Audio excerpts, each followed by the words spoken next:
My name is Karisa, and I'm a student nurse. And if you're watching this video, you've recently been prescribed Altace, also known as Ramipril. Now, why have you been prescribed this medication? Well, it's to decrease your blood pressure. Now, why do you want to do that? Well, you might have high blood pressure that's unhealthy. You might be at risk for a stroke, so we want to prevent that. Or you may have recently had a heart attack, and this medication helps your heart work less hard. Now, what kind of medication are you taking? Well, it's called an ACE inhibitor. What does ACE stand for? Angiotensin converting enzyme. Now, ACE is normally in your body, and normally it works to increase your blood pressure. So let's talk about what it normally does in your body. This is your kidney. Now, the kidney detects low blood pressure, and it creates renin. And renin runs into the blood vessel to meet its friend Angie.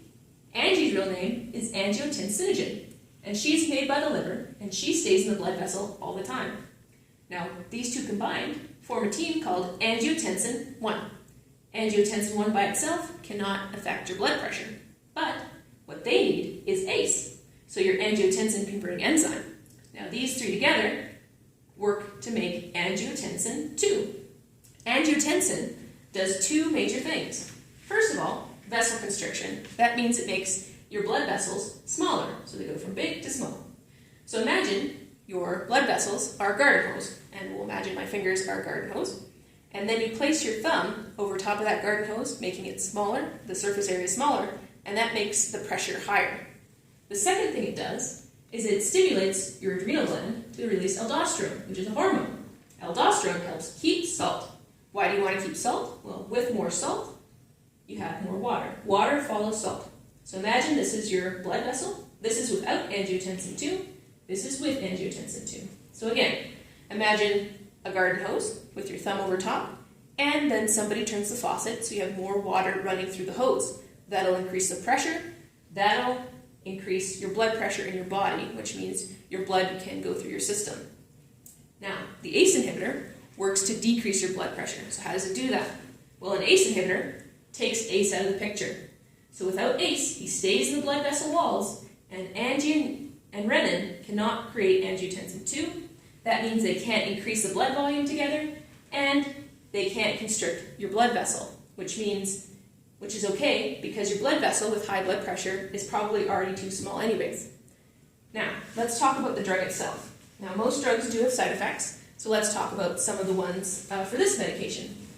First of all, it may cause angioedema, which is a fancy way of saying hives, so that's welts that come up on your skin.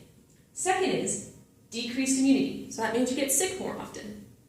3, your blood pressure might get too low with this medication. So if you go from a sitting or lying position, as you raise up, your vessels have to work harder, but they're not getting smaller, so there's no pressure. So you might start feeling dizzy because the blood's not getting to your brain as fast. So that means you're dizzy and you're at risk of falling and hurting yourself. 4th is a taste disturbance. So while you're taking this medication, things might start tasting a little funny. But within 8 to 12 weeks, that should clear itself up. Now, the last thing to mention about Altace is it's not a cure for your high blood pressure. It's simply managing your blood pressure. Now, there are a few things you can do naturally to help you manage your high blood pressure. The first thing, if you smoke, consider quitting smoking because smoking increases your blood pressure. Also, reducing the amount of alcohol you drink because alcohol also increases blood pressure. Also, reducing the amount of salt you eat, because as we talked about before, if you have more salt, you have more water in your veins, which is turning that tap, which is increasing the amount of water pumping through, which is bad for people with high blood pressure. And then the last thing is stress management.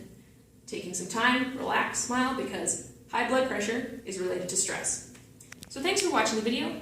Hopefully you've learned a few things, and if you have any questions, feel free to ask your healthcare provider.